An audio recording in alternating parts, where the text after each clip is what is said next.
গুনাহ খাতাকে মাফ করা, আমাদের গুনাহ খাতাকে মাফ করা, আমাদের পিছের সমস্ত গুনাহকে মাফ করা, ছোট বড় গুনাহকে মাফ করা, জানা অজানা গুনাহকে মাফ করা, ইচ্ছা অনিচ্ছার গুনাহকে মাফ করা। আল্লাহ সব গুনাহ ইচ্ছা করে মাফ করা, মাফ করা।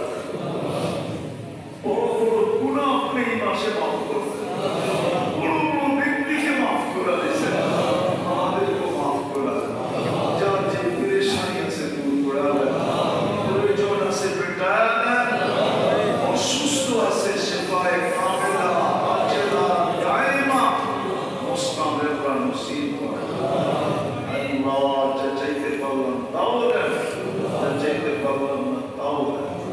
বলতে কামদেরকে মাফ করা, শুধু আমাদের আত্মীয় স্বজন না, আমাদের মা বাবা না, আমাদের ভাই বোন না, আমাদের আপন জন না, আল্লাহ উম্মতে মুহাম্মাদি জিন ও ইনসান সবাইকে মাফ করা।